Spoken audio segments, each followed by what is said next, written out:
Hello everyone. Tonight we begin with a bone-chilling wind, the faint stench of decay tickling your nose, and a low moan echoing from somewhere in the dark. You're curled up on a cold dirt floor, hugging your knees, in a tiny village in Europe, 1348. Death is lurking out there, not as a shadow, but as an uninvited guest, knocking on every door. You're only 12 years old, but tonight, you feel older than the ancient oaks in the fields beyond. Where are you watching from? What time is it where you are? Don't be shy, drop a comment. I'd love to know who's huddled under their blanket with me each night. You close your eyes, but sleep won't come. The wind howls through the cracks in the wooden door, startling you, as if someone's dragging their nails across the wall. Outside, your village, a cluster of ramshackle thatch roof huts, their straw roof sodden, sits in eerie silence. Just weeks ago, everything was normal. You ran barefoot through the meadows, chasing chickens, giggling when your mother scolded you for spilling milk.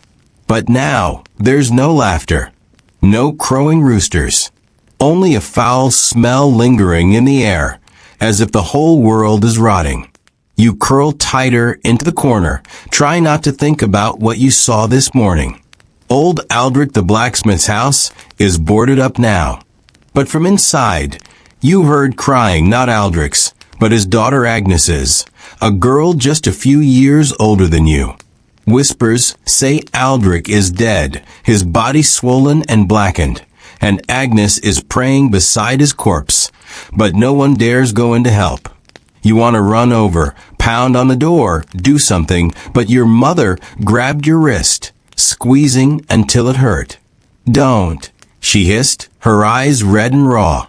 Death isn't there. Death. The grown-ups talk about it like it's a beast that walks, that hunts. You hear them murmur about the plague, a word that hisses like a curse through clenched teeth. You don't understand what it is, only that it came from somewhere far away, a ship that docked in Sicily, carrying dead rats and groaning sailors. It spreads faster than prayers, faster than rumors of the end of days. You've heard the priest preach that God is punishing mankind for its sins, but you, a child, what could you have done to deserve this? Tonight, you sit there, clutching your scrawny legs, trying not to look out the window. Outside, the pale moonlight spills over the dirt path, where a cart creaks slowly by. You know what it carries? Bodies wrapped in linen, stacked like firewood. The driver, a man in a hooded cloak that hides his face, says nothing. You hear the wheels crunch, the horse whinny softly, and then, like every night, the faint jingle of a bell on the cart. They call him the corpse collector. But you don't dare look too long. Your mother says if you meet his eyes, death will choose you next. You turn away, pressing your cheek to the cold earthen wall. In the darkness, you hear your mother sigh from the other side of the room. She's sitting by the dead hearth, clutching a wooden cross. You want to run to her, to ask if everything will be okay, but you don't dare. Your mother has changed. Her hair, once neatly braided, is now a tangled mess. Her eyes, which used to sparkle when she told you bedtime stories, are sunken, as if she's seen something she shouldn't have. Suddenly, a sound makes you jump. A knock at the door, slow, deliberate. You hold your breath, your heart pounding like a drum. Your mother bolts upright, the cross clattering to the floor. "Who's there?" she whispers, her voice trembling. No answer, just another knock, steady as a march to the graveyard. You want to scream, to tell her not to open the door, but your throat is dry as dust. Your mother steps forward, her shaking hand brushing the latch, then freezes. The knocking stops. Silence. You hear footsteps crunching on the path, fading, until there's only the wind again. Your mother turns back, her face ashen. "Go to sleep," she says, but her voice isn't hers anymore. It's the voice of someone trying not to scream. You nod, though you know sleep is impossible. You pull the thin blanket over yourself, try not to think about Agnes, about Aldrich, about the cart outside. But then, from somewhere in the village, a scream tears through the night. A woman's voice, raw with pain, heavy with despair. You cover your ears, but the sound slips through, sharp as a blade. The next morning, the sun rises, but it brings no hope. You step outside, your bare feet sinking into the frosty dew. The village is quiet, as if the world is holding its breath. You spot a crowd gathered near the well, whispering. You creep closer, straining to hear. They're talking about a woman named Marjorie, who lives at the edge of the village. Last night, she was caught digging in a churchyard, muttering words no one could understand. Some say she was summoning the dead. Others say she's a witch, that she brought the plague here. You shiver, remembering Marjorie's sharp, hawk-like eyes when she once gave you a dried apple. Burn her, a man growls, gripping his axe. Or death will take us all. You glance around, seeing faces twisted with fear, anger, desperation. You want to speak up, to say Marjorie's just a lonely old woman, but you know no one will listen. You're just a child, and in this world, your voice is smaller than the wind. Then, a hand touches your shoulder. You whirl around, your heart leaping. It's Agnes, Aldrich's daughter. Her face is pale, her hair matted with sweat. Stay back, you whisper, remembering your mother's warning. But Agnes doesn't move. She stares at you, her red-rimmed eyes cold as steel. Do you believe it? She asks, her voice hoarse. That Marjorie's a witch? You don't know what to say. You think of the dried apple, of Marjorie's crooked smile, but you also think of the whispers, the stories of curses and shadows. You want to say no, but fear clamps around your chest. What if Marjorie is a witch? What if she did bring death here? If you defend her, will death come for you? You have to choose, Agnes says, her voice like a curse. Stay silent or speak. But if you choose wrong, she doesn't finish, just turns and walks away, leaving you standing there amid the shouting crowd. You watch her go, realizing she's no longer the girl who used to play with you. Death took her father, and now it's taking her. You trudge home, your feet heavy as lead. In your mind, images of Marjorie tied to a pyre swirl, mixed with the jingle of a corpse collector's bell. You want to tell your mother, to ask what to do, but when you push open the door, she's kneeling by the hearth, muttering prayers. In her hands is a small necklace made of animal bones, something you've never seen before. Mother, you call, but she doesn't answer. You stand there, watching her, realizing that even she is hiding something. That night, you lie on your straw mat, listening to the crickets chirping outside. You think of Marjorie, of Agnes, of the bone necklace in your mother's hands. You wonder if you should run to Marjorie's house, warn her, or stay silent and let the crowd have their way. You close your eyes, trying to sleep, but the image of a burning pyre glows behind your lids. And somewhere in the darkness, you hear the jingle of a bell closer, closer, as if the corpse collector is standing just outside your door. The air is thick with a scent of damp straw and something sour, like milk left too long in the sun. You're crouched behind a splintered wooden fence, your bare toes sinking into the mud, watching the village square from a distance. It's midday, but the sky is heavy with gray clouds, as if the heavens themselves are mourning. Your heart thuds in your chest, not just from fear, but from the weight of what you didn't do last night. You didn't run to Marjorie's house. You didn't warn her. You stayed silent, curled under your thin blanket, pretending you could outrun the guilt. Now the square is alive with shouts, and you're here hiding, because facing the truth feels like swallowing thorns. The crowd is gathered in a jagged circle, their voices a low growl, like dogs circling a wounded animal. At the center, tied to a wooden stake, is Marjorie. Her gray hair hangs in clumps, her hands bound with coarse rope that bites into her wrists. You can't see her face clearly from here, but you imagine her sharp eyes, the ones that once softened when she handed you that dried apple. Now, those eyes must be searching the crowd, looking for someone, anyone, to speak for her. You sink lower behind the fence, your breath shallow, as if breathing too loudly might betray you. A man steps forward, his face red and twisted with rage. It's Tom, the miller, whose wife died last week. He holds a torch, its flames licking the air, hungry. She brought this curse, he bellows, and the crowd roars in agreement. You want to cover your ears, but you don't. You force yourself to listen, because this is your fault, isn't it? You could have spoken up. You could have said she was just an old woman who muttered to herself, not a witch.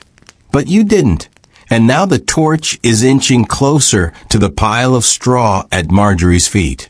You notice something strange, though, a figure at the edge of the crowd, half hidden by a tattered cloak. It's a woman, tall and thin, her face obscured by a hood. She doesn't shout or jeer like the others. She just stands there, motionless, her hands clasped in front of her. You've never seen her before, not at church, not at the market. The village is small. You know every face, every name. Who is she? Your skin prickles, not from the cold, but from the way her head tilts, as if she's watching not Marjorie, but you. You blink, and she's gone, swallowed by the crowd. You tell yourself it was nothing, just your mind playing tricks. But the unease lingers like damp, rot in your bones. The crowd's shouts grow louder, and you force your eyes back to Marjorie. Tom is circling her now, spitting words about curses and demons. You catch a glimpse of her face, and it's not what you expected. She's not crying or begging. Her lips are moving, murmuring something, her eyes fixed on the sky. Is she praying? Cursing them? You strain to hear, but the crowd's noise drowns her out. Then, a new sound cuts through, a low, rhythmic chant. It's coming from a group of men near the church, their heads shaved, their robes stained with ash. The flagellants, they call themselves. You've heard whispers about them. Men who wander from village to village, whipping themselves to appease God's wrath. Their chant is guttural, almost inhuman, and it makes your stomach twist. They carry a banner, a crude cloth painted with a bleeding cross, its edges frayed like the wings of a dying moth. One of the flagellants steps forward, a man with hollow cheeks and eyes that burn like coals.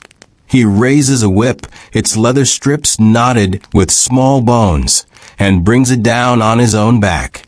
The crack echoes, and you flinch. Blood seeps through his robe, but he doesn't stop. He speaks, his voice loud enough to silence the crowd. The Lord's anger is upon us, he cries. This which has defiled his earth, burn her and be cleansed. The crowd erupts, and you realize they're not just angry, they're terrified. They believe this man, believe that Marjorie's death will stop the plague. You want to believe it too, because if it's true, maybe your family will be safe. Maybe your mother will smile again. But deep down, you know it's a lie.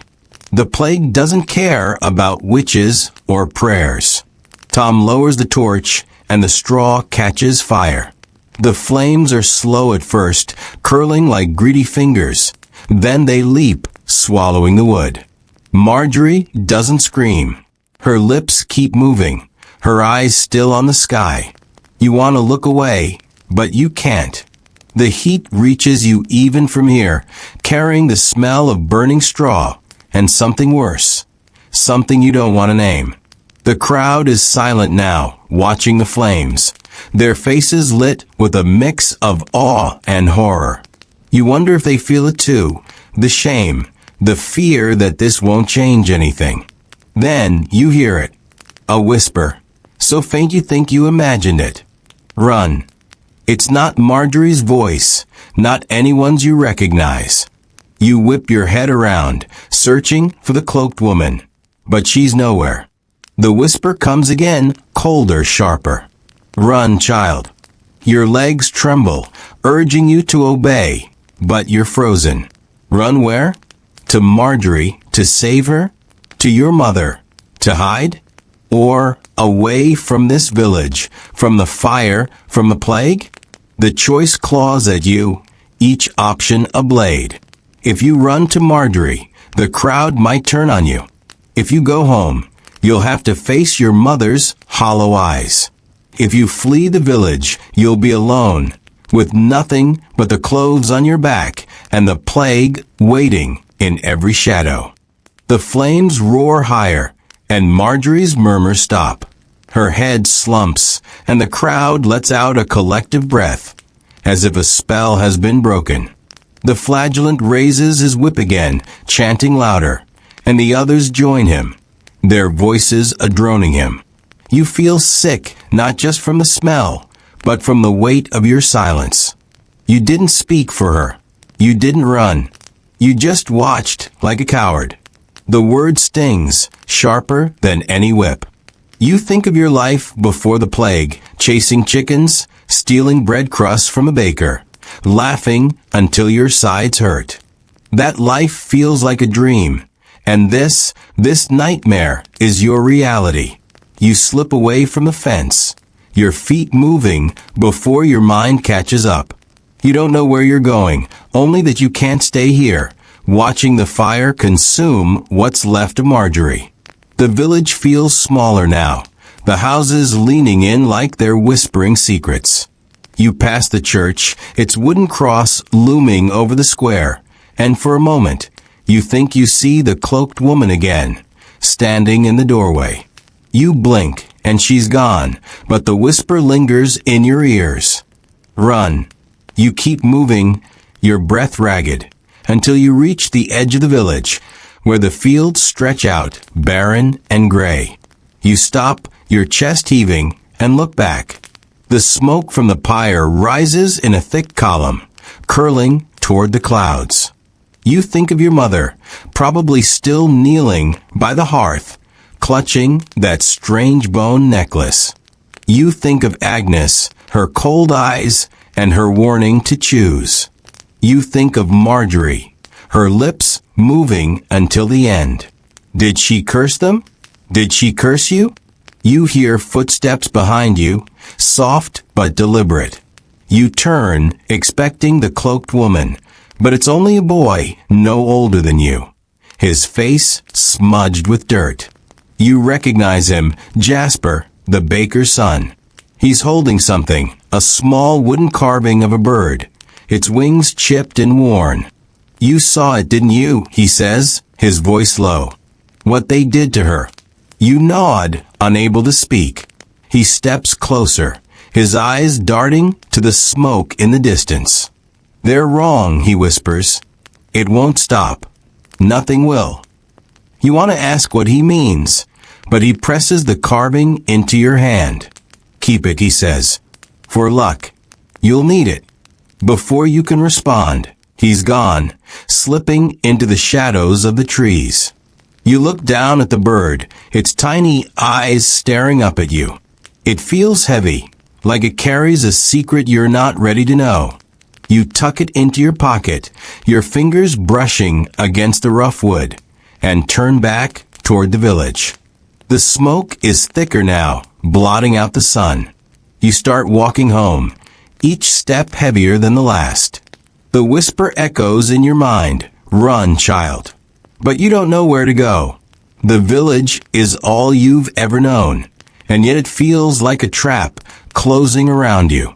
You think of the flagellants, their bleeding cross, and their endless chants. You think of the cloaked woman, her silent stare.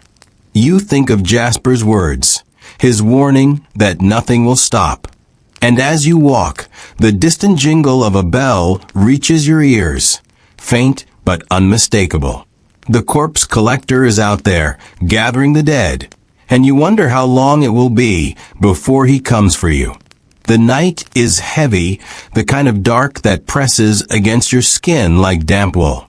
You're lying on your straw mat, the wooden bird carving from Jasper clutched in your fist, its chipped edges digging into your palm. The house is quiet, save for the faint creak of the roof beams and the occasional sputter of the dying fire. Your mother is asleep or pretending to be, her breathing uneven, her bone necklace draped across her chest like a talisman. You haven't asked her about it, not yet. The words stick in your throat, sharp as fish bones. Outside, the village feels like it's holding its breath, waiting for the next scream, the next cart, the next pyre. You can still smell the smoke from Marjorie's burning, faint but stubborn, clinging to your hair and clothes. It's been 2 days, but the memory of her silent lips and skyward gaze haunts you, slithering into your thoughts like a snake. You try to focus on the bird in your hand, tracing its wings with your thumb, but Jasper's words keep circling. It won't stop. Nothing will. You want to believe he's wrong, that the fire cleansed something, that the plague will slink away like a kicked dog. But deep down, you know better. The air feels wrong, thick with a sourness that wasn't there before, as if the earth itself is sick. A soft thud outside snaps you upright. You freeze, ears straining. It's not the corpse collector's bell. You'd know that sound anywhere, but something else, like a sack dropped on the ground. You slip off the mat, careful not to wake your mother, and creep to the window. The shutters are cracked, letting in slivers of moonlight. You peer through, your breath fogging the air. At first, you see nothing, just the familiar shapes of the village. The sagging roofs, the crooked fence, the well in the distance. Then movement. A shadow darts across the path, low and quick, too small to be a man. A dog? A fox? You lean closer, your nose brushing the cold wood. And that's when you see it, a small figure, hunched, dragging something heavy toward the churchyard. Your heart lurches. You know that silhouette, even in the dark. It's Agnes, her thin frame unmistakable, her movements jerky, like a puppet with half its strings cut. What is she doing? You think of her red-rimmed eyes, her whispered challenge to choose. You haven't seen her since the pyre, haven't dared seek her out. But now, here she is, hauling a sack through the dirt, her breath puffing in white clouds. You want to call out, to ask what she's carrying, but the memory of Marjorie's flame stops you. What if it's a body? What if it's her father, Aldrich, still unburied? Or worse, what if it's something else? You pull back from the window, your mind racing. You could go back to bed, pretend you saw nothing. Agnes isn't your friend anymore, not really. The plague has carved a chasm between you, filled with suspicion and fear.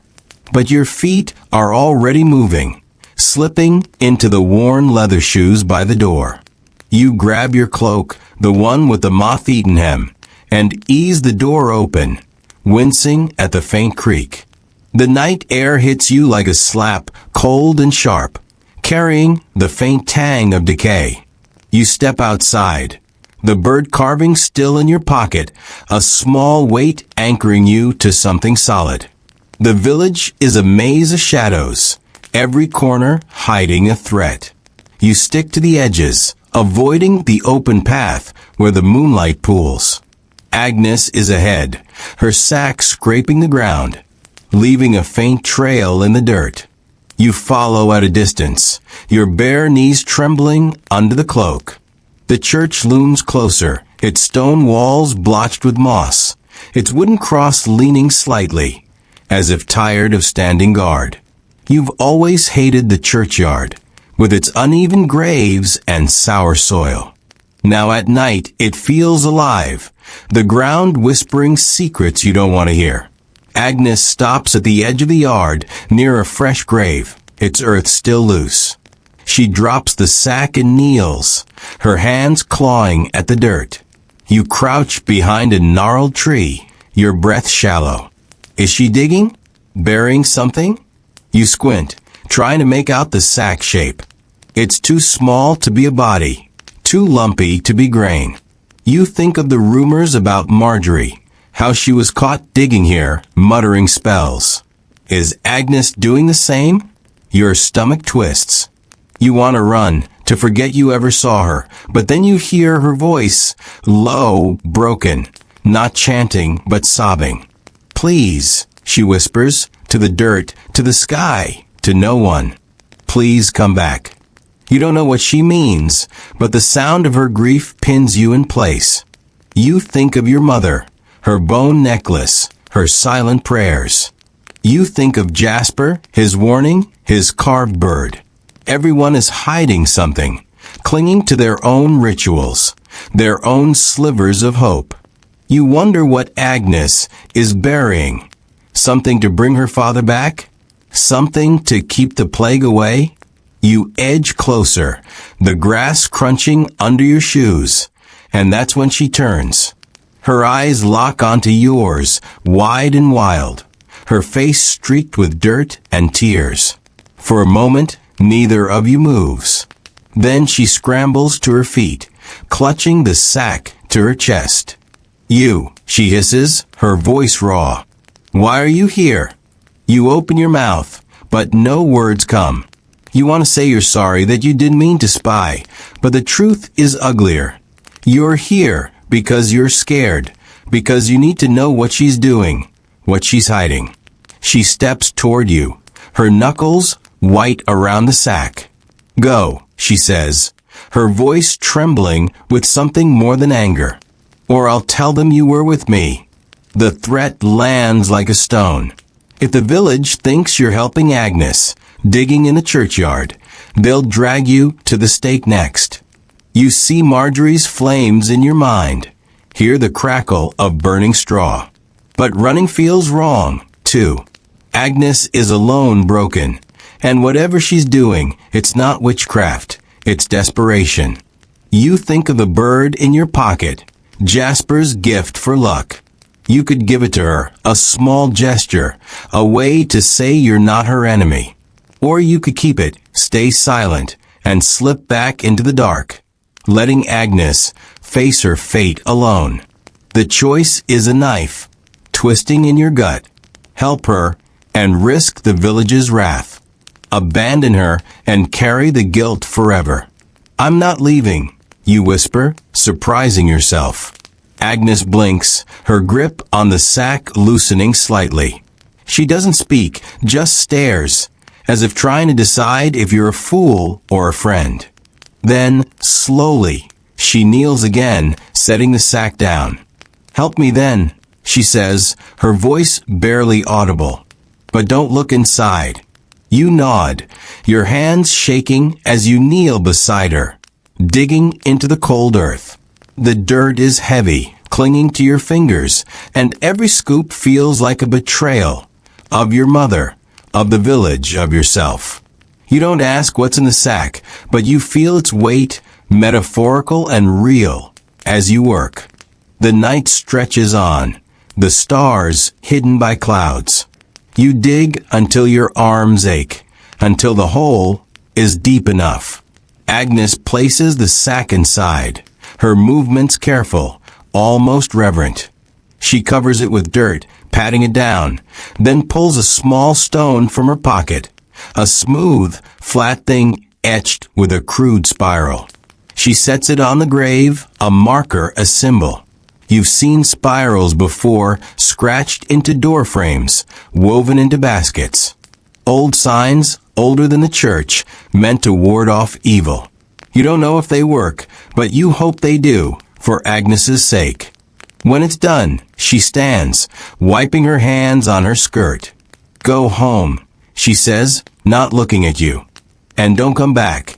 You want to say something, to ask why, to ask what she buried. But her eyes are distant, already somewhere else. You turn away, the bird carving heavy in your pocket, and slip back through the village, the churchyard's whispers fading behind you. The air is colder now, the sourness sharper, and as you near your house, you hear it, the faint jingle of a bell, far off but growing closer. You don't look back. You can't. The weight of the night is enough to carry. The dawn is gray, a sickly light seeping through the cracks in your shutters, painting the dirt floor in stripes of shadow. You're sitting cross-legged by the hearth, the fire long dead, your fingers tracing the wooden bird in your pocket. Its rough edges feel like a secret, a tether to Jasper's warning, to Agnes's tear-streaked face in the churchyard last night. You haven't slept, not really, just drifted in and out of uneasy dreams where Marjorie's burning eyes followed you, where the spiral stone Agnes buried pulsed like a heart. Your mother is gone, slipped out before sunrise without a word, leaving only the bone necklace coiled on her mat like a sleeping snake. You don't touch it. You don't dare. The house feels too small, the walls leaning in, the air thick with the smell of mildew and unwashed wool. You need to move, to breathe, to shake off the weight of what you did, helping Agnes bury that sack, breaking the village's unspoken rules. You pull on your cloak, the hem still damp from last night's dew, and step outside. The village is stirring, but it's not the bustle you remember from before the plague. No children chase each other through the lanes. No women gossip by the well. Just a few hunched figures moving like ghosts, their eyes averted, their steps quick. You catch the faint whiff of vinegar, sharp and medicinal, from a house nearby. Someone's trying to ward off the sickness with old remedies. It doesn't work, you know that, but you envy their hope. You head toward the river, a narrow ribbon of water that cuts through the fields beyond the village. It's where you used to play, skipping stones, splashing until your mother called you home. Now the path is overgrown, nettles snagging at your ankles, and the riverbank feels wrong, too quiet, the water sluggish and brown. You kneel by the edge, cupping your hands to drink, but the water smells of earth and something fouler, like the decay you've come to know too well. You pull back, wiping your hands on your cloak, and that's when you see it, a small boat, half hidden in the reeds. It's wood splintered and green with moss. You freeze, your heart stuttering. Boats don't just appear. The village has no fishermen, no traders who'd leave a craft like this. You step closer, peering into the shadows. The boat is empty, its bottom slick with slime, but tied to its bow is a bundle of cloth, knotted tightly. You glance around, half expecting the cloaked woman from the pyre to materialize, but the riverbank is deserted, the only sound the faint gurgle of water. You reach for the bundle, your fingers trembling, and untie it. Inside is a loaf of bread hard as stone, and a small clay vial stoppered with wax. You pry it open, sniffing. Herbs, bitter and sharp, like the ones your mother used to crush for fevers. There's no note, no mark, but you know this wasn't left by accident. Someone meant for it to be found. But who? And why here, where no one comes? You tuck the vial into your pocket, next to the bird carving, and wrap the bread in your cloak. You're about to turn back when you hear footsteps, heavy and uneven, crunching through the grass. You duck behind a willow, its branches drooping like a curtain, and peer out. It's Brother Anselm, the monk who assists the village priest. His robe is stained, his tonsured head gleaming with sweat despite the morning chill. He's carrying a spade, its blade caked with dirt, and his eyes dart nervously, as if he's afraid of being seen. You've always thought of Anselm as kind, the one who slipped you barley cakes after Mass, who told stories of saints and miracles. But now, he looks different, haunted, his lips moving in a silent prayer as he scans the riverbank. He stops near the boat, close enough that you can hear his ragged breathing. He kneels, setting the spade down, and pulls something from his robe, a small leather pouch, bulging oddly. He opens it, and you catch a glint of metal, coins, maybe, or something heavier. He buries it quickly, scooping dirt with his hands, his movements frantic. You don't understand. Why is a monk hiding things by the river? Is he stealing? Fleeing? You think of the flagellants, their bleeding cross, and fiery sermons. If they found Anselm doing this, they'd call it heresy, drag him to the square. You want to step out, to ask what he's doing, but fear roots you in place. You're just a child, and children who ask too many questions end up like Marjorie. Anselm finishes, smoothing the dirt, and stands, wiping his hands on his robe. He mutters something, too low to hear, and then he's gone, disappearing into the reeds. You wait, counting your breaths, until the riverbank is silent again. You creep to the spot where he dug, the earth still soft, and hesitate. Digging feels like a sin, like disturbing a grave, but you need to know. You use your hands, clawing at the dirt, your nails blackening. The pouch is shallow, easy to find. You pull it free, brushing off the soil. It's heavier than it looks, and when you open it, your breath catches. Inside are relics, tiny bones, wrapped in scraps of cloth, each tied with a thread. A note, scrawled in shaky Latin, reads, Sanctus protegat. Protect the holy. Your mind reels. These are saints' relics, the kind the church venerates, said to heal the sick, to ward off evil. Why is Anselm burying them? Is he hiding them from the flagellants, who scorn such things as idolatry? Or is he afraid of something worse? You think of the vial in your pocket, the boat, the bread. Everything feels connected, a web you can't untangle. You want to take the pouch to show your mother, but what if it's cursed? What if it's blessed? You're caught, torn between keeping it and burying it again, between trusting Anselm and fearing him. You hear a shout in the distance, sharp and angry. You shove the pouch back into the dirt, covering it as best you can, and scramble to your feet. The voice is closer now, joined by others, a group of men, their words muddled but urgent. You grab the bread and vial, clutching them to your chest, and run, the boat bobbing behind you like an accusing eye. The path back to the village is a blur, thorns tearing at your cloak, your lungs burning. You don't stop until you're at the edge of the square where a crowd is gathering, their faces tight with fear. It's the flagellants again, their chant rising like a storm. They're dragging someone, a boy, his hands bound, his face bruised. You recognize him. Simon, the tanner's apprentice, barely 14. The leader, the hollow-cheeked man with the bone-knotted whip, points at him, his voice booming. This boy defiled the Lord's house, he cries. He stole from the altar, mocked the cross. The crowd murmurs, some shouting, others weeping. You know Simon, know he's reckless, always sneaking extra bread or dodging chores. But a thief? A heretic? You don't believe it, but the flagellant's eyes burn with certainty, and the crowd is swaying, hungry for someone to blame. You slip to the back, your heart pounding.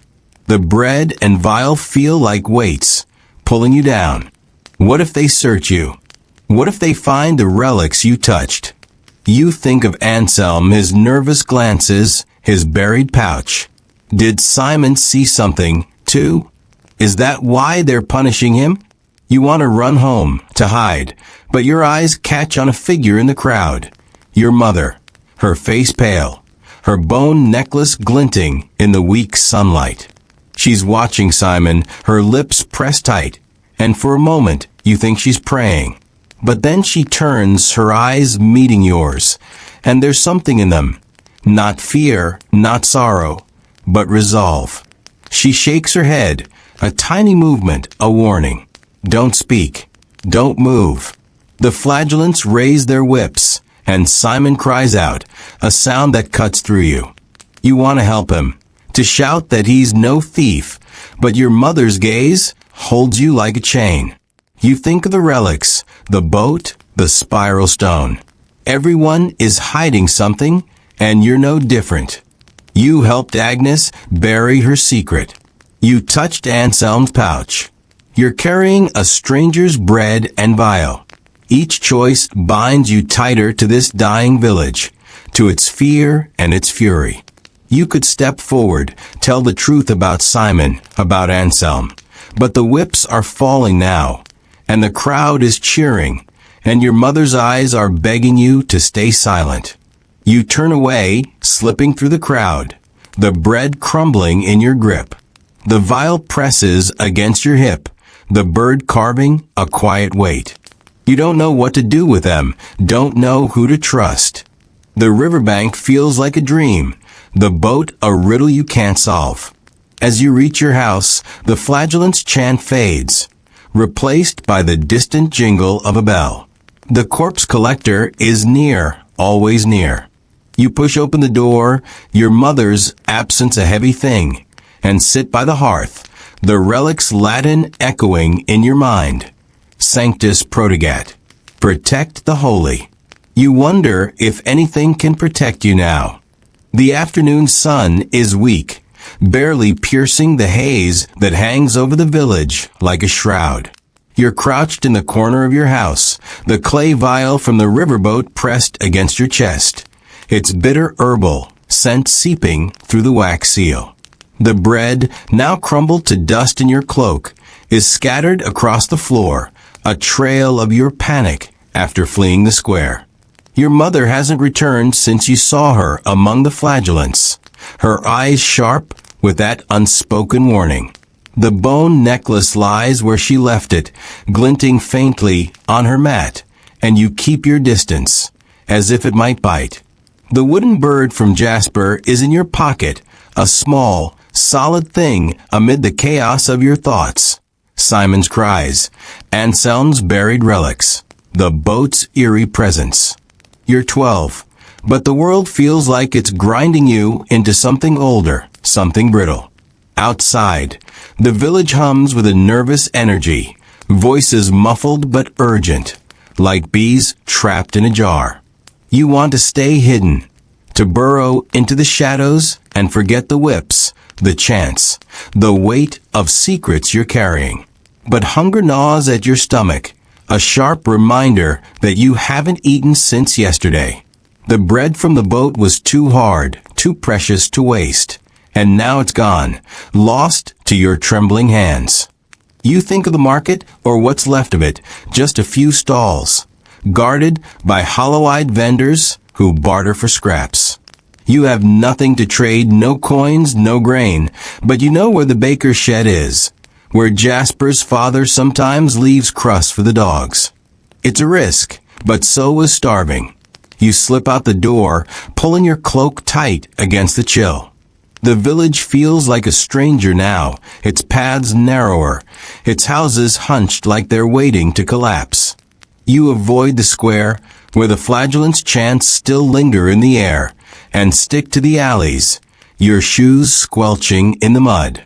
The baker's shed is at the edge of the village, near the mill, its wooden walls warped from years of rain. You've stolen crusts before, quick grabs when no one was looking, but today the shed feels different, too quiet, too still. You pause, your hand on the latch, and listen.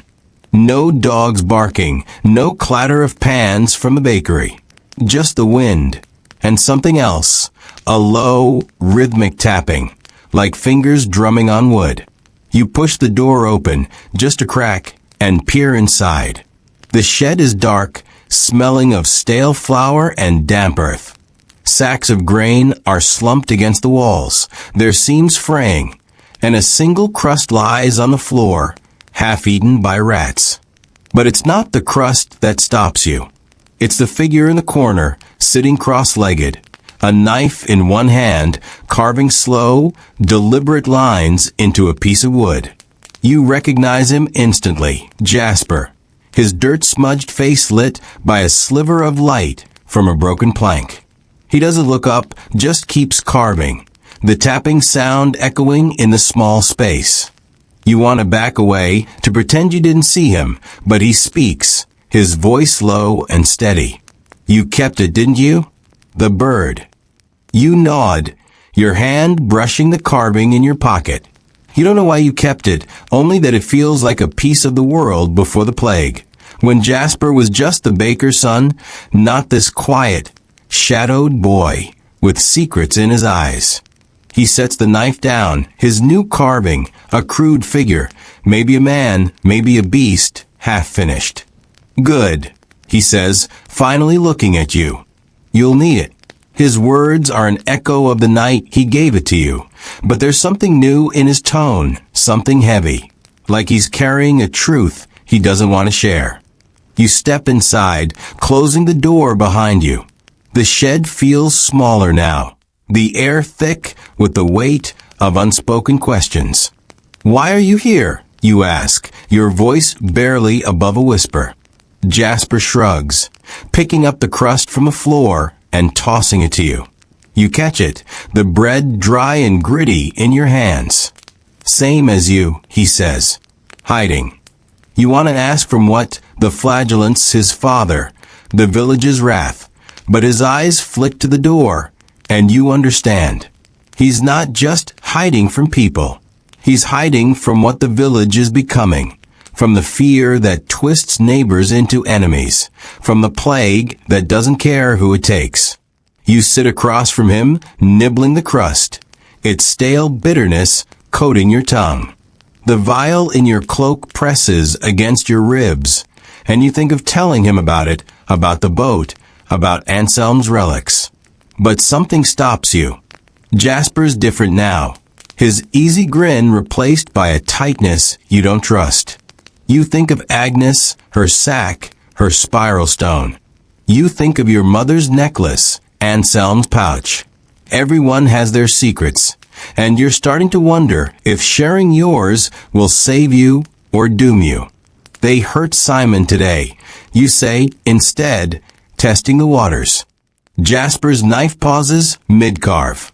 I know, he says, his voice flat. I saw. You wait for him to say more, but he doesn't. The silence stretches, broken only by the tapping as he starts carving again. You want to ask if he thinks Simon was guilty, if he believes the flagellants, but the words feel dangerous, like stepping onto thin ice. Instead, you pull the vial from your cloak, holding it up. I found this, you say, watching his face. By the river, in a boat. Jasper's eyes narrow, but he doesn't reach for it. Keep it hidden, he says, his voice sharp. Things like that, they bring trouble. You want to ask what he means, but a noise outside, a low guttural moan, makes you both freeze. Jasper grabs his knife, motioning for you to stay quiet.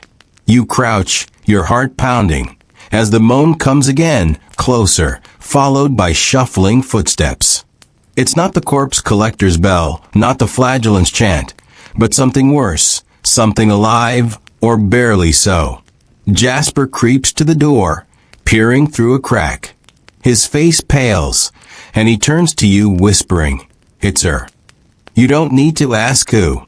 You know somehow that it's the cloaked woman, the one from Marjorie's pyre, the one whose whisper told you to run. You think of her hooded face, her silent stare, and your skin crawls.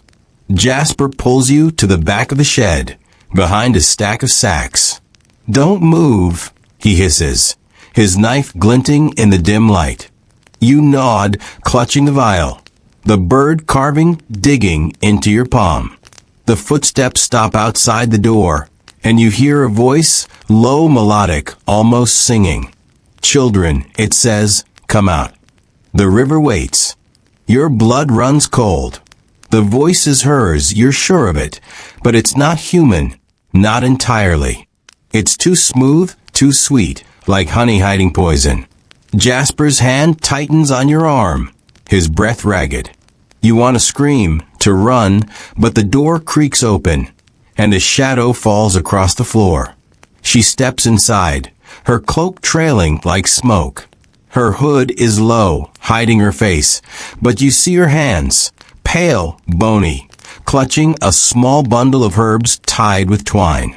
She doesn't look at you, not yet, just stands there, humming softly, the sound curling around you like a spell. You think of the vial, its herbal scent, and wonder if she left it, if she's the one who placed the boat. Jasper's trembling now, his knife useless in his shaking hand. You want to ask her who she is, what she wants, but your tongue is lead. She tilts her head, as if sensing your fear, and speaks again. "The river knows your secrets," she says, her voice a whisper now. "Give them to it, or it will take you instead." You don't understand, but the words sink into you, heavy as stones. She's talking about the vial, the relics, the bird, everything you're carrying, everything you've touched. You think of Anselm, burying his pouch, of Agnes, hiding her sack. Is this woman their judge, their hunter? Or something older, something the church can't name? You want to throw the vial at her, to beg her to leave, but Jasper's grip stops you. "Don't," he whispers, his voice barely audible. She's not real, but she feels real, her presence filling the shed, her hum vibrating in your bones. The choice is suffocating. Give her the vial, the bird, and maybe she'll leave. Keep them, and risk whatever she is, witch, spirit, or worse. You think of Simon, beaten for less, of Marjorie, burned for nothing. You think of your mother, her necklace, her silence. The woman steps closer, her herbs brushing the floor, and you make your choice. You pull the vial from your cloak, holding it out, your hand shaking. "Take it," you say, your voice cracking. She doesn't move, just watches, her hooded face unreadable. Then slowly she reaches out, her fingers brushing yours, cold as river water. She takes the vial, tucking it into her cloak, and turns away, her hum fading as she slips out the door. You collapse against the sacks, your breath ragged. Jasper stares at you, his eyes wide. "You shouldn't have," he says, but there's no anger, just fear. You don't know if you made the right choice, only that the shed feels emptier now, the air lighter. You think of the river, its sluggish brown water, and wonder what else it's hiding. Jasper grabs his carving, shoving it into his pocket, and pulls you to your feet. "Go home," he says, his voice urgent, "before she comes back." You nod, the bird carving heavy in your pocket, and slip out of the shed, the village stretching before you like a trap. The distant jingle of a bell follows you, a reminder that nothing, not the river, not the woman, not your choices, can outrun the plague. Are you still awake? I truly hope so, because there's something special about drifting through this story together, quietly, slowly. If you're still listening, whisper to me, where are you right now? And how far have we come together? Don't fall asleep just yet. The most mysterious part is still waiting for us ahead. The twilight is thick, a bruise-colored sky pressing down on the village, making the air feel like it's choking on itself. You're trudging along the path to the mill, your cloak heavy with damp, the wooden bird carving in your pocket a quiet weight against your thigh. The memory of the cloaked woman in the baker's shed clings to you like cobwebs, her cold fingers, her humming voice. The vial now gone from your grasp. You haven't seen Jasper since you fled, his warning to go home echoing in your ears.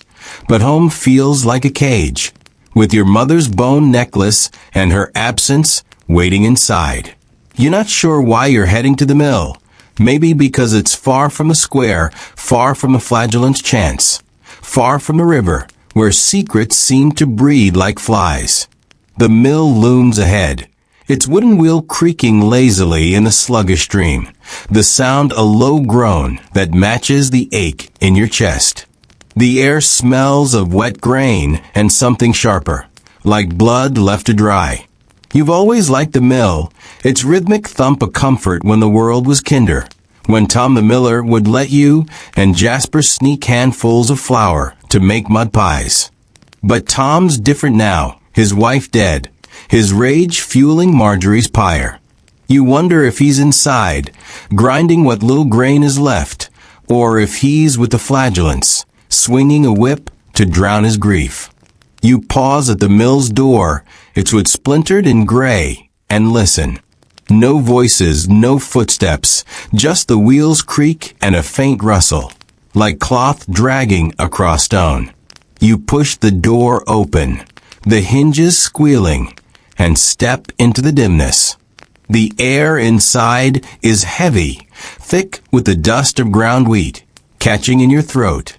Sacks of flour are stacked against the walls, their burlap torn, and the millstone sits silent, a giant's forgotten toy. You're about to turn back when you see it, a small wooden box tucked behind a sack, its lid carved with a crude eye, wide and staring. It's not supposed to be here. Tom keeps his tools in iron chests, his grain in sacks. This box feels wrong, like the boat by the river, like the relics Anselm buried. You kneel, your fingers brushing the eye carving, its edges smooth from years of touch. Your heart tells you to leave it, to run, but your hands are already lifting the lid. Inside, nestled in a scrap of wool, is a charm, a twisted knot of hair, bone, and dried herbs, bound with red thread. You've seen charms before, hung over doorways to keep out spirits, but this one is different, heavier, its herbs giving off a sour, coppery scent. There's a scrap of parchment beneath it, inked with words you can't read, not Latin like Anselm's relics, but something older, spiky and strange. You think of the spiral stone Agnes buried, the bone necklace, the cloaked woman's herbs.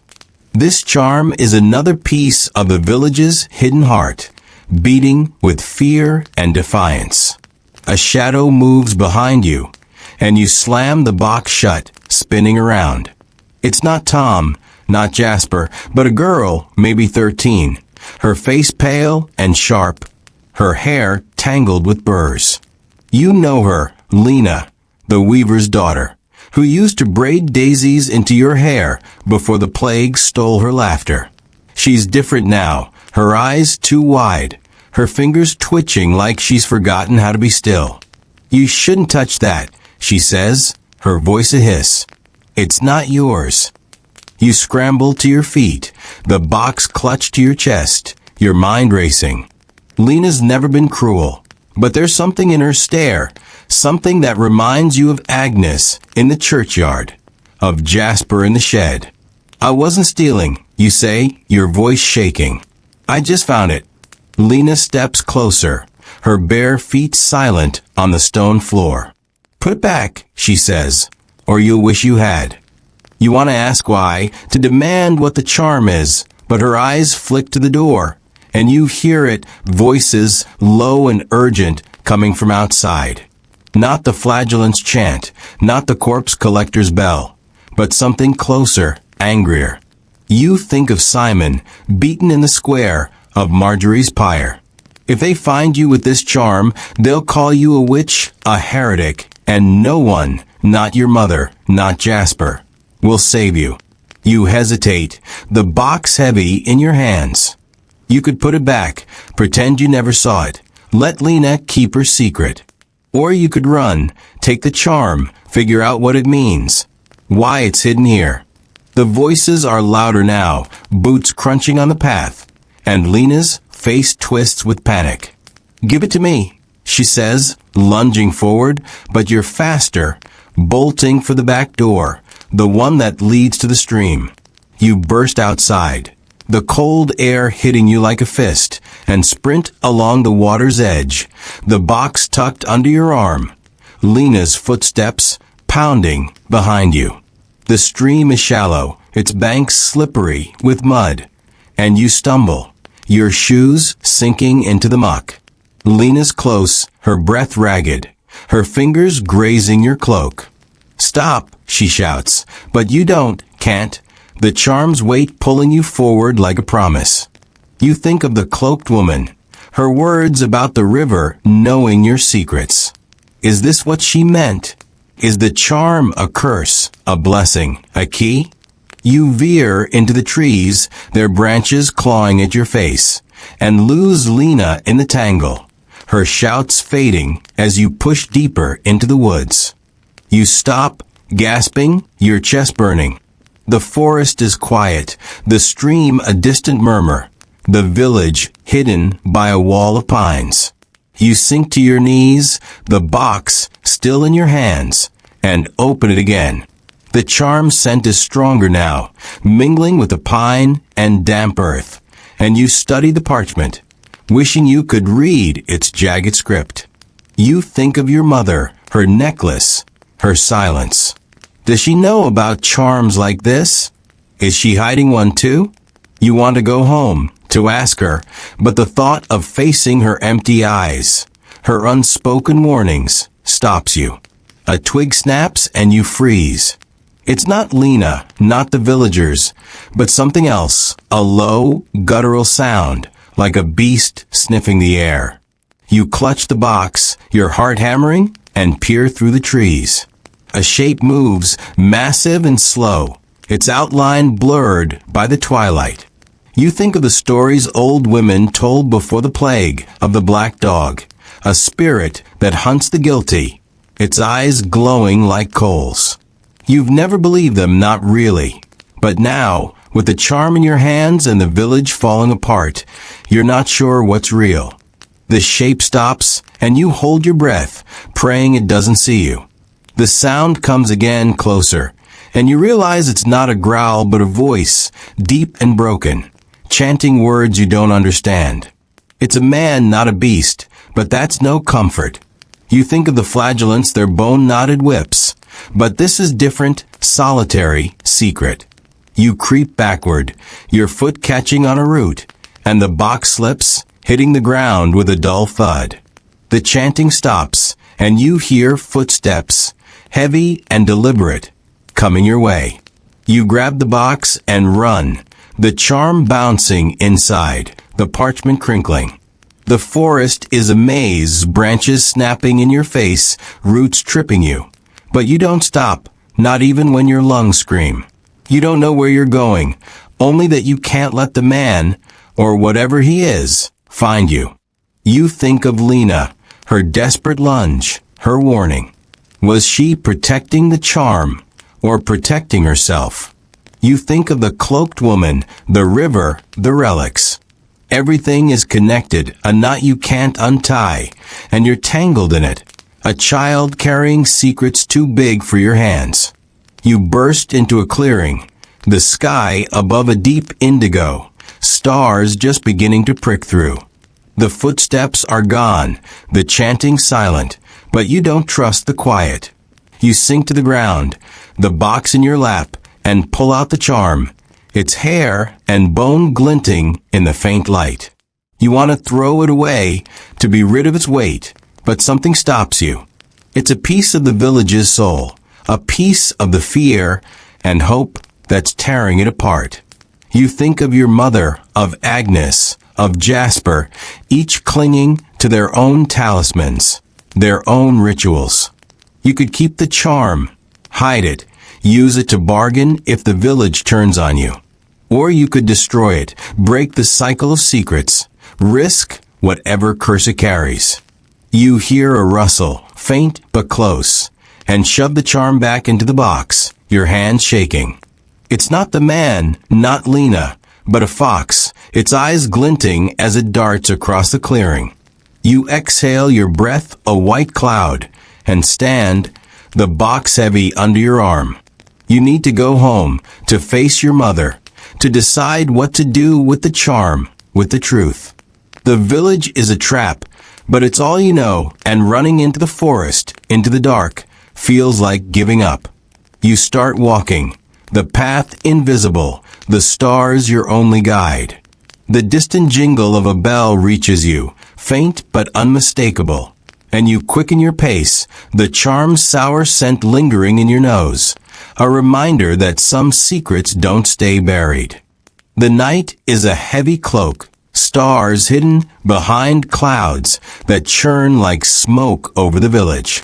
You're stumbling through the forest's edge, the wooden box with its sour-smelling charm clutched under your arm, the bird carving in your pocket a small anchor against the panic rising in your throat. The memory of the chanting man in the woods, his massive shadow, drives you forward, your legs trembling, your breath ragged. The village is close now. You can smell the faint rot of thatch and the acrid tang of vinegar from houses desperate to keep the plague at bay. You want to go home, to curl up on your straw mat and pretend the box, the charm, the cloaked woman, and Lena's wild eyes were all a dream. But home means facing your mother, her bone necklace, her secrets, and you're not sure you're ready for that. The path opens to the village, its houses hunched like mourners, their windows dark. You slow your pace, sticking to the shadows, the box heavy as guilt. The charm inside, hair, bone, herbs, and that unreadable parchment, feels like a curse you've stolen, a secret you weren't meant to touch. You think of Lena's warning, her desperate lunge in the mill. She knew what it was, knew its power, and now you're carrying it, a target for anyone who might suspect. You pause near the church, its cross a stark silhouette against the sky, and consider hiding the box in the graveyard, burying it like Agnes's sack, like Anselm's relics. But the thought of digging in that sour soil, with Marjorie's ghost lingering, makes your skin crawl. A flicker of light catches your eye, a lantern bobbing in the distance, near the village well. You duck behind a cart, it would slick with dew, and peer out. Two figures stand by the well, their voices low, their shapes blurred by the dark. One is tall, broad-shouldered, his cloak flapping like wings. Tom the Miller, you're sure of it. His rage at Marjorie's pyre unforgettable. The other is smaller, hooded, their face hidden. You strain to hear, catching fragments of words. Must be done before they find. Tom's voice is a growl, the other softer, almost pleading. You think of the charm, the mill, Lena. Is this about her? About the box you're holding? Your heart pounds, urging you to run. But you need to understand why the village is fracturing, why everyone is hiding something. You creep closer, using the well's stone wall as cover, the box pressed against your chest. The hooded figure turns slightly, and you catch a glimpse of their face, not a stranger, but Brother Anselm, the monk whose buried relics you found by the river. His tonsured head gleams in the lantern's glow, his eyes darting nervously. "It's too dangerous," he whispers, his voice tight. "If the flagellants see," Tom cuts him off, stepping closer, his hand gripping Anselm's arm. "They won't. Not if we act tonight. You don't understand. What are they planning? A ritual? A betrayal? You think of the relics, the charm, the cloaked woman's words about the river knowing secrets. Is Anselm hiding more than bones? Is Tom part of it? The lantern sways, casting shadows that twist like spirits, and you realize you're too close, your foot brushing a loose stone. It clatters, a small sound, but enough. Tom's head snaps toward you, his eyes narrowing. "Who's there?" he barks, raising the lantern. You freeze, your breath caught, the box a dead weight. Anselm steps back, his hand fumbling under his robe, maybe for a knife, maybe for something worse. You could run, disappear into the alleys, but they'd hear your footsteps, see your cloak. You could step out, lie, say you were fetching water, but the box would betray you. It's carved by a silent accusation. Your mind races, landing on a desperate choice. You slip the box onto the cart, tucking it into the mud, and stand, your hands empty, your heart a drum. It's just me, you say, stepping into the lantern's light, your voice thin as thread. Tom's face hardens, his grip on the lantern tightening. "What are you doing here, child?" he demands, his voice low, dangerous. Anselm's eyes flicker with recognition, and you wonder if he knows about the relics, if he suspects you touched them. "I couldn't sleep," you stammer, praying they believe you. "I heard voices." Tom steps closer, the lantern's heat brushing your face. "Heard what?" he asks, his breath sour with ale. You think of the charm, the mill, Lena's warning. You could tell them about her, shift their anger, save yourself. But Lena's face, pale and frantic, stops you. She's like you, caught in a web of fear and secrets, and betraying her feels like betraying yourself. "Nothing," you say, your eyes on the ground. "Just the wind." Anselm exhales a small sound, but Tom doesn't relax, his stare boring into you like a blade. "Go home," he says finally, his voice a warning. "And don't wander again." You nod, backing away, your legs trembling. You don't dare look at the cart, at the box hidden in the mud. You turn and walk, forcing yourself not to run, not to give them a reason to chase. The village swallows you, its alleys dark and narrow, the air thick with the smell of decay. You hear the lantern's creak fade, but you feel their eyes on your back, their suspicion a weight you can't shake. You don't go home. Not yet. You circle to the edge of the village, where the fields stretch toward the forest, and sit on a low stone wall, your hands shaking. The box is gone, left behind, and with it, the charm's sour promise. You feel lighter, but not free. Guilt gnaws at you, for Lena, for the secrets you're keeping, for the lies you told Tom. You pull the bird carving from your pocket, its chipped wings a comfort, and wonder where Jasper is, if he's hiding, if he knows about Tom and Anselm. You think of your mother, her necklace, her absence. Is she with them, part of their plan? Or is she alone, praying to a God who doesn't answer? A soft rustle pulls you from your thoughts. You tense, expecting Tom, Anselm, or worse, the cloak woman. But it's only a woman, old and frail, her back bent like a willow branch. You know her, old Gwen, the village's wife, who lives in a hut at the forest's edge. She's carrying a basket, its contents hidden under a cloth, and her eyes, milky with age, seem to see through you. "Out late, child," she says, her voice a creak, like the mill's wheel. You nod, unsure what to say. Gwen's always been kind, slipping you mint leaves for stomachaches, but now, with the village tearing itself apart, her kindness feels like a mask. She sits beside you, her basket between her knees, and pulls back the cloth. Inside are herbs, rosemary, thyme, and something darker, like the charm sour stalks. "For protection," she says, as if reading your thoughts. Though they don't work, not really.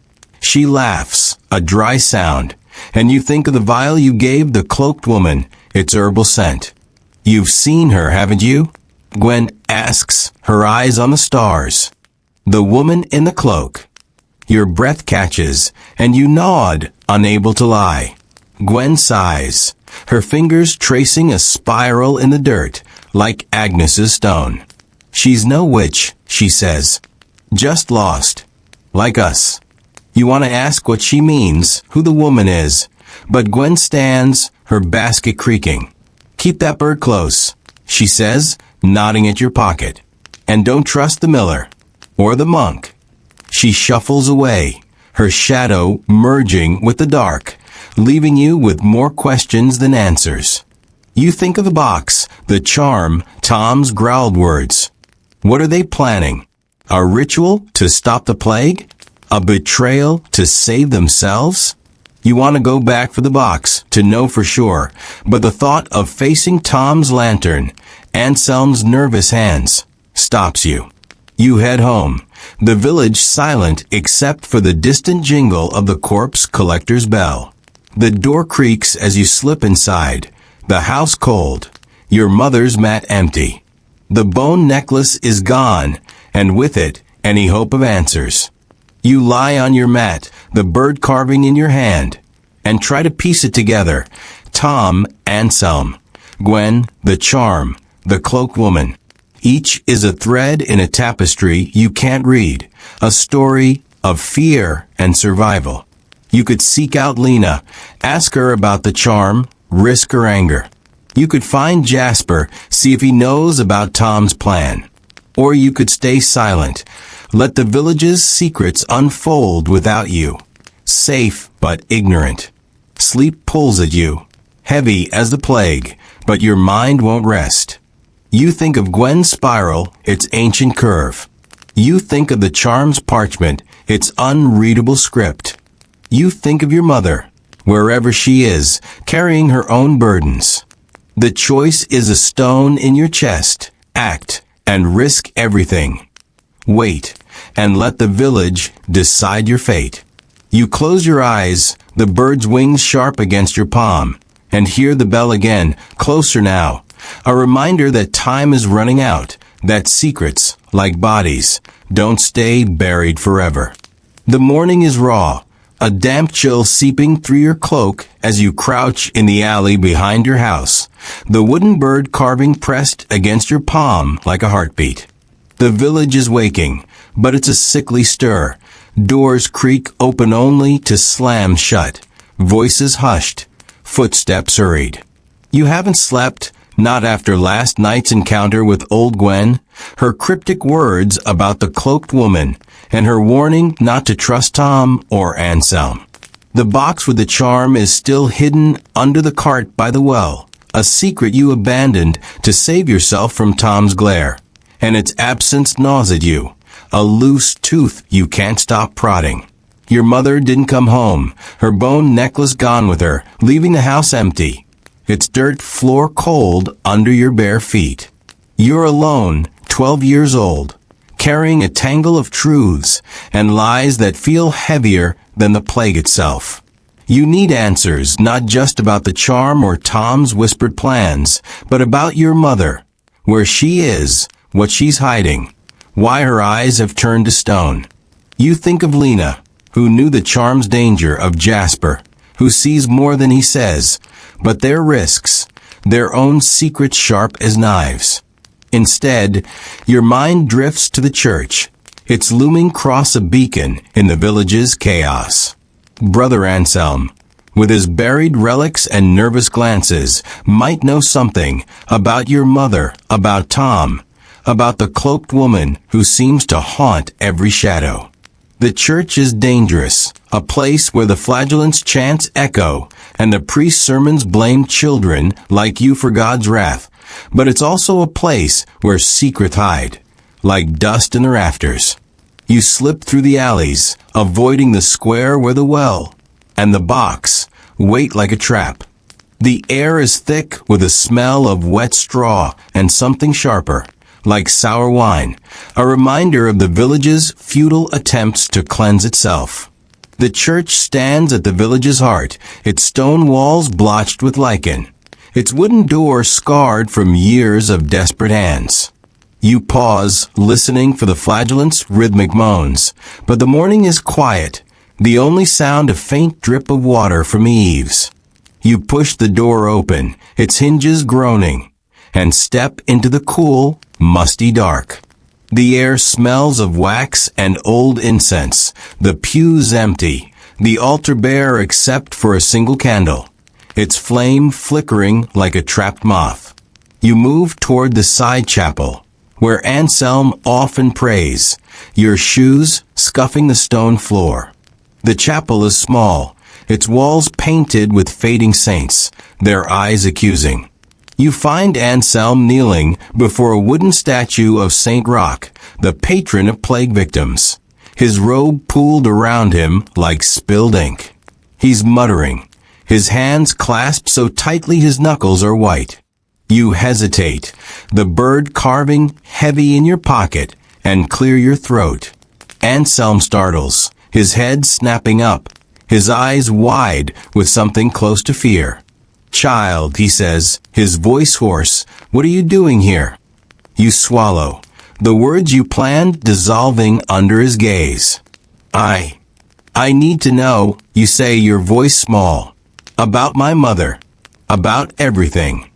Anselm's face tightens, and he stands, brushing dust from his robe. Go home, he says, but there's no strength in it, only exhaustion. You think of the relics, the pouch he buried by the river, the Latin scrawl, Sanctus Protegat. You take a step closer, your fear giving way to something sharper. I saw you, you say, the words spilling out. By the river, with the bones. And last night with Tom. What are you doing?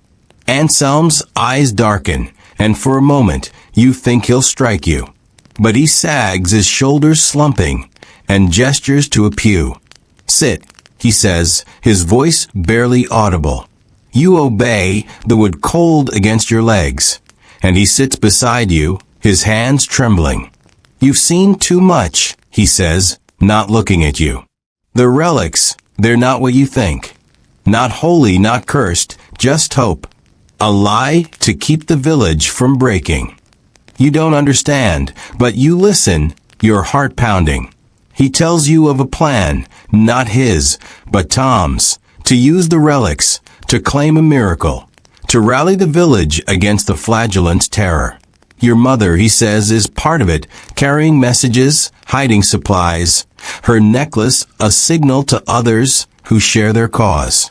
You reel, the bird carving digging into your palm. Your mother a conspirator? You think of her silence, her absence, the necklace's strange weight. Where's she? You ask, your voice cracking. Anselm shakes his head. Safe for now. But tonight, he trails off, his eyes flicking to the statue, its wooden sores gleaming in the candlelight. Tonight we act, or we lose everything. You want to ask more, what they're planning, why it's a secret, but a sound interrupts, a low chant from outside, growing louder, the flagellant's voices like a storm rolling in. Anselm grabs your arm, his grip surprisingly strong. Go, he hisses. Through the back. Now. You don't argue, bolting for the small door behind the altar, your cloak catching on a splintered pew. The chant is closer, boots thudding on the path, and you slip outside, the cold air a shock. You run, the church's shadow swallowing you, and don't stop until you're in the alleys, your breath ragged, Anselm's words burning in your mind. A plan, a miracle, your mother at its heart. You think of the charm, the box under the cart, and wonder if it's part of this, too. A talisman for their desperate gamble. You head toward the fields, needing space to think. The village's walls too close, its secrets too heavy. The grass is wet, clinging to your shoes, and the air smells of earth and distant smoke. You sit on a stump, the bird carving in your hand, and try to untangle it all. Anselm's relics, Tom's rage, your mother's necklace, the cloaked woman's hum. You think of Lena, who might know about the charm, of Jasper, who might understand Tom's plan. But seeking them out means risking exposure, means admitting what you've done, what you've seen. You could stay silent, let the plan unfold, hope your mother comes home. Or you could act, find the box, confront Lena, demand the truth. A shadow moves in the field, and you tense, expecting the cloaked woman, her cold fingers. But it's a man, stooped and slow, carrying a bundle of sticks. You recognize him, Edric, the village's oldest soul, his face like crumpled parchment, his eyes clouded but sharp. He's always been there mending fences, telling tales of winters long past, but now he seems smaller, as if the plague is shrinking him too.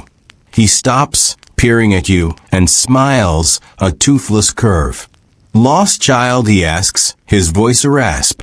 You shake your head, but he sits beside you, his sticks clattering to the ground. "You're not lost," he says, his eyes on the horizon. "You're looking. For what, I wonder?" You don't answer, but his presence is oddly calming, his silence an invitation. You think of the charm's parchment, its strange script. "Do you know old writing?" you ask, hesitant. Edric chuckles, a dry sound. "Older than you'd believe." "Show me." You don't have the parchment, but you describe it, the spiky lines, the sour charm. His smile fades, and he traces a shape in the dirt, a circle crossed with thorns, like the charm's binding thread. "Old magic," he says, "older than the church. Not evil, not good, just power, for those who dare." You shiver, the bird carving warm in your hand. Edric's words feel like Gwen's, like the cloaked woman's, riddles that cut deeper than answers. "Who dares?" you ask, thinking of Lena, Tom, your mother. Edric shrugs, picking up his sticks. "Those who've lost too much, or not enough." He stands his shadow long and shuffles away, leaving the thorn circle in the dirt. You stare at it, your mind spinning. The charm, the relics, the plan, they're all power, all risks, all choices. You could return to the well, reclaim the box, use the charm to bargain, to protect your mother. Or you could let it go, trust Anselm's plan, stay a child in a world that doesn't spare them. The sky darkens, clouds swallowing the sun, and you hear it, the distant jingle of the corpse collector's bell, a sound that follows you like a shadow. You stand, the bird carving in your pocket, the thorn circle etched in your mind, and head back to the village, your steps heavy. The church's cross looms in the distance, the well's stone wall a silent challenge. You don't know what tonight holds, what Anselm and Tom are planning, but you know you're part of it now, a thread in a tapestry of fear and hope. The bell rings again, closer, and you quicken your pace, the weight of your choices heavier than any charm, any relic, any lie. The dusk is a wound, bleeding red and purple across the sky. The village below it a patchwork of flickering lanterns and creeping shadows. You're crouched behind a stack of barrels near the well, your breath shallow. The wooden bird carving in your pocket a small, sharp comfort. The box with the charm is still hidden under the cart, just steps away. It's carved, a secret you can't leave behind. Anselm's words in the church echo in your mind. His talk of a plan, a miracle. Your mother's role in it. The relics meant to rally the village against the flagellant's terror. You've been running from choices all day, from Lena's anger, Tom's suspicion, the cloaked woman's hum. But now, with night falling and the village teetering on the edge of something you can't name, you know you have to act. The box is your leverage, your proof, maybe your salvation. The square is quiet, the well's stone wall casting a jagged shadow. You can still hear the faint echo of the flagellant's chants from earlier, their bone-knotted whips cracking like thunder. But they're gone now, retreated to their camp beyond the churchyard. You think of Simon, his bruised face, and shudder. The village is holding its breath, waiting for Anselm and Tom's plan to unfold. And you're here, a child caught in a web of adult schemes, your mother's absence a hole in your chest. You glance at the cart, its wheels sunk in mud, and creep forward, your hands trembling. The box is where you left it, half buried, its wood damp and cold. You pull it free, brushing off the dirt, and clutch it to your chest, the charm's sour scent seeping through the cracks. A rustle behind you makes you freeze. You duck behind the well, the box heavy in your arms, and peer into the dark. Footsteps, soft but deliberate, approach from the alley. You expect Tom, his lantern's glare, or Anselm, his nervous mutterings. But it's neither. It's Lena, her pale face ghostly in the twilight, her eyes wide with something between fear and fury. She's carrying a small sack, its contents clinking faintly, and her hands are smudged with ash. "You took it," she hisses, her voice low, her gaze locked on the box. "I told you to leave it. You want to run, to hide, but there's nowhere to go. The well's wall at your back, the square open and exposed." "I didn't mean to," you say, your voice shaking. "I just needed to know." Lena steps closer, her sack swinging, and you catch a whiff of something sharp, charcoal, maybe, or burnt herbs. "Know what?" she snaps. "That it's dangerous? That it's mine." You think of Edric's thorn circle, his talk of old magic, and wonder if Lena's charm is more than a talisman, more than hope. "What is it?" you ask, clutching the box tighter. "Why do you want it?" Lena's lips twitch, as if she's weighing whether to answer or strike you. "It's protection," she says finally, her voice barely audible. "From them. From her." You know she means the cloaked woman, her cold fingers, her river whispers. You think of the vial you gave her, the boat, the relics, and feel the web tightening. Protection from what? You press, your fear giving way to desperation. Lena glances at the sack, her fingers tightening around it. "You don't understand," she says. "You're just a kid." The words sting, but you don't back down. "Then tell me," you say, stepping forward, the box a shield. "Tell me, or I'll show this to Tom." To the flagellants.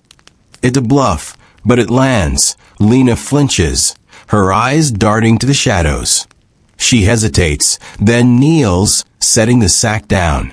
"It's not just a charm," she says, her voice low. "It's a promise. To keep us safe. My mother made it before she stops, her breath hitching, and you realize her mother must be gone, taken by the plague like so many others. She said it would protect me, but only if I kept it hidden, only if I didn't let her find it. You don't need to ask who her is. You see the cloaked woman's hooded face, hear her hum and shiver. Why does she want it, you ask, the box heavy in your arms? Lena shakes her head. I don't know. But she's been watching, waiting. And now you've got it, and she'll come for you. The words sink into you, cold as river water. You think of the charm's sour herbs, its spiky script, Edric's warning about power. You want to give the box to Lena, to be rid of its weight, but something stops you. It's not just Lena's protection. It's tied to Anselm's plan, to your mother, to the village's fragile hope. You think of Tom's growled words, Anselm's relics, your mother's necklace. Everyone's fighting for survival, clinging to their own magic, their own lies. You could keep the box, use it to find your mother, to force answers. Or you could return it to Lena, let her carry its burden, stay out of the storm brewing tonight. Before you can decide, a shout cuts through the square, harsh and urgent. There! A voice bellows, and you see lanterns bobbing, figures moving fast. Tom, his broad shoulders unmistakable, and others, their faces shadowed. Lena grabs her sack, her eyes wild. Run, she hisses, and bolts into the alley, her footsteps fading. You clutch the box, your heart pounding, and scramble behind the barrels. The well's shadow your only cover. Tom's lantern swings, its light grazing the cart, and you hear his voice, thick with anger. Someone's been here. Find them. You don't know if they're looking for you, for Lena, or for the box, but you can't stay. You slip into the alley, the box awkward under your arm, and weave through the village, your shoes slipping in the mud. The lanterns are behind you, their light flickering like wolves' eyes, and you hear boots, voices, a low chant that might be the flagellants or something worse. You think of the church, its dark chapel, but it's too far, too exposed. Instead, you head for old Gwen's hut at the forest's edge, her words about the cloaked woman a faint hope in the chaos. The hut is small, its roof sagging, its door hung with dried herbs that rustle in the wind. You knock, your knuckles raw, and the door creaks open, Gwen's milky eyes peering out. "Child," she says, her voice a sigh, "you bring trouble." You don't argue, pushing inside, the box still in your arms. The hut smells of earth and rosemary, its walls lined with jars of roots and leaves. Gwen shuts the door, her hands steady despite her age, and gestures to a stool. "Sit," she says, "and show me." You set the box down, its carved eyes staring up, and open it, the charm's sour scent filling the air. Gwen's face doesn't change, but her fingers trace the charm's knot, lingering on the bone. "Your mother's work," she says, and you freeze, the bird carving digging into your palm. "What?" you whisper, your voice breaking. Gwen nods, her eyes on the charm.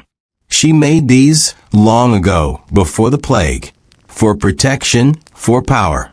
She stopped when the church called it sin, but some kept them. Like this girl, Lena. You reel, your mother's necklace flashing in your mind, its bones a match for the charms. "Where's she?" you ask, your voice raw. Gwen shakes her head. "With Tom, with Anselm. Their plan, it's tonight. And it's dangerous." You think of Anselm's relics, Tom's rage, the lanterns in the square. "What plan?" you demand. But Gwen's eyes flick to the door, and you hear it, footsteps, close, and a low hum, like the cloaked woman's song. Gwen grabs the box, shoving it under a pile of rags.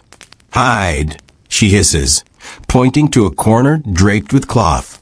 You obey, curling into the shadows, the bird carving in your hand, your breath loud in your ears.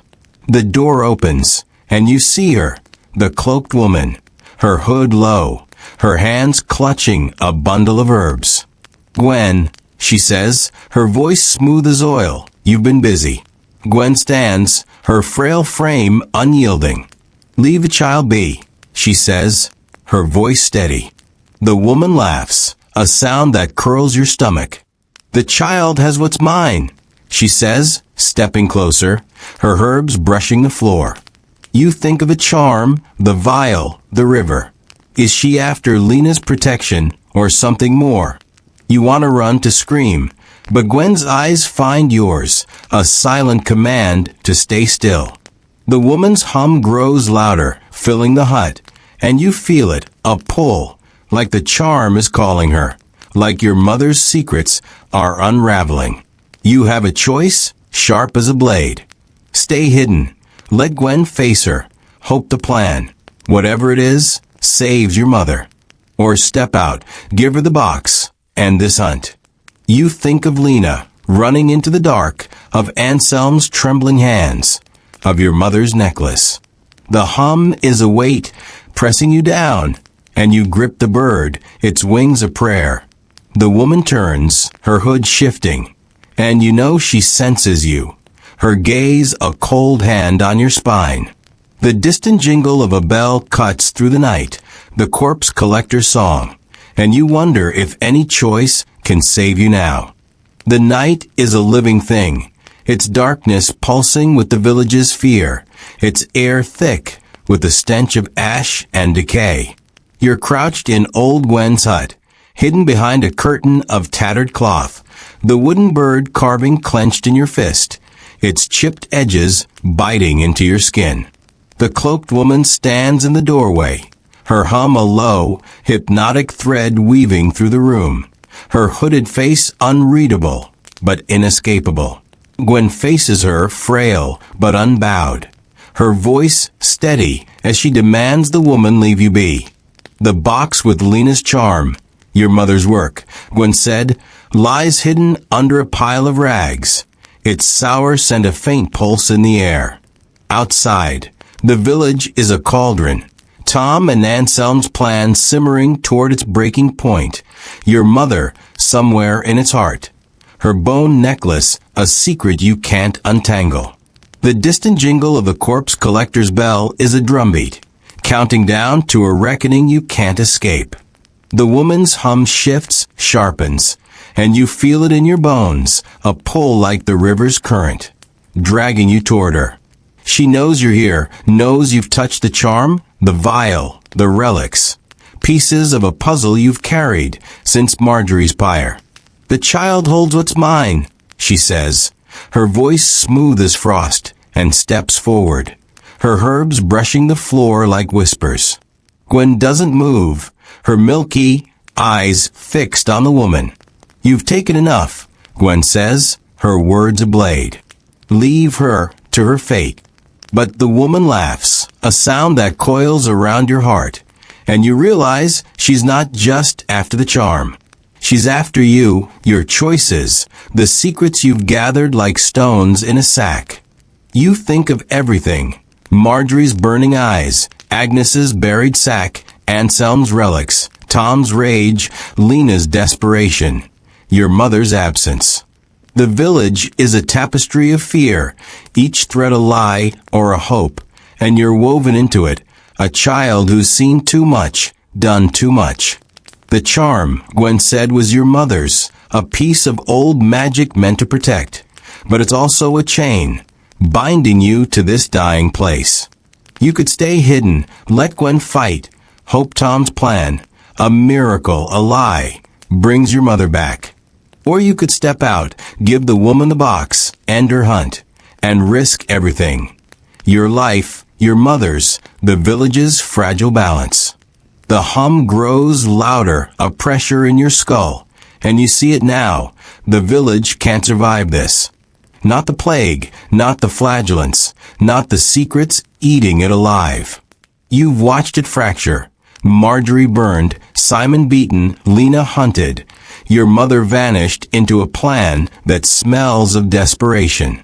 You've carried their talismans, their lies, and they've only pulled you deeper into the mire.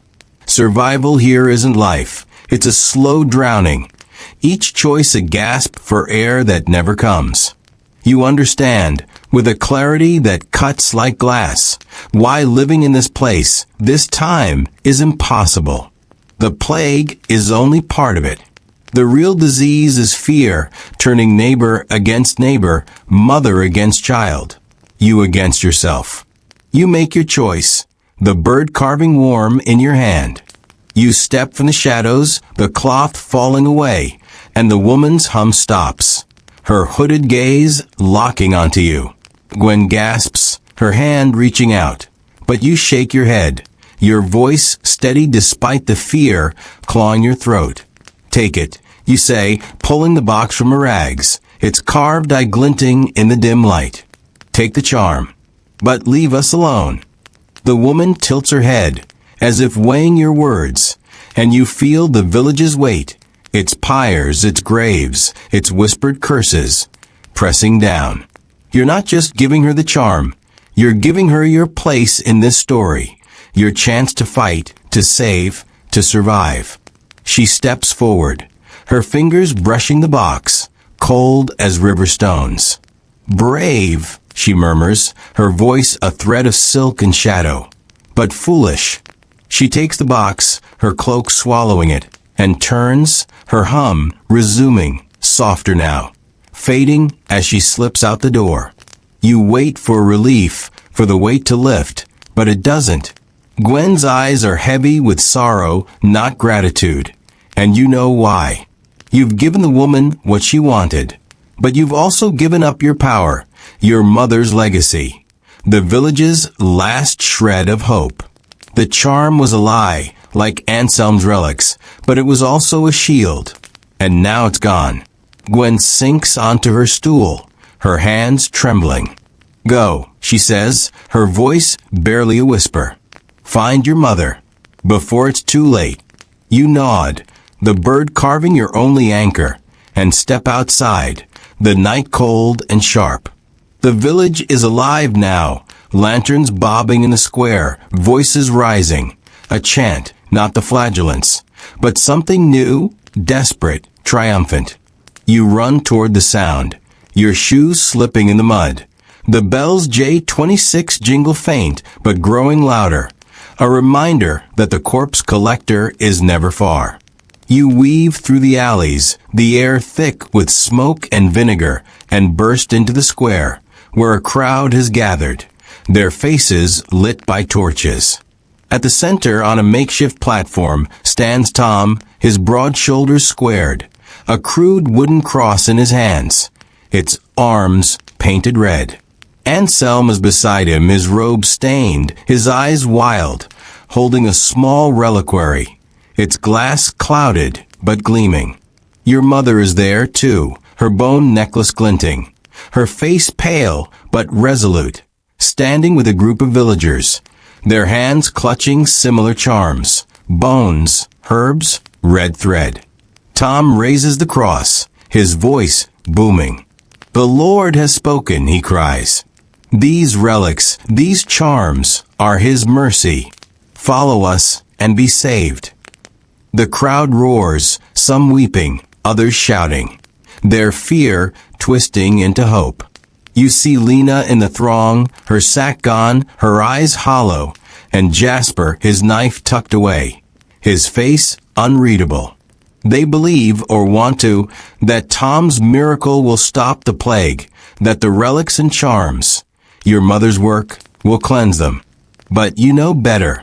You've seen the river's secrets, the cloaked woman's hunger, Edric's thorn circle. This is no miracle.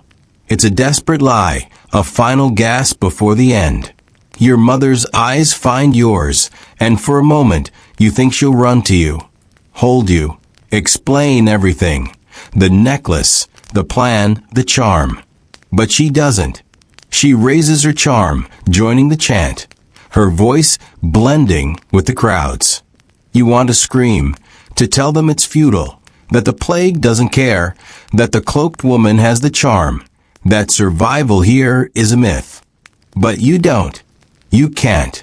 They need this, need the lie, need the hope, even if it burns them like Marjorie's pyre. The moral choice is a blade, sharper than any you faced.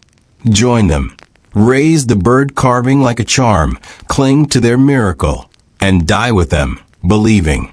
Or walk away, leave the village, the lies your mother, and face the plague alone, knowing survival is impossible, but choosing truth over delusion. You think of Agnes, her buried sack, her broken plea. You think of Simon, beaten for nothing, of Lena, hunted for hope.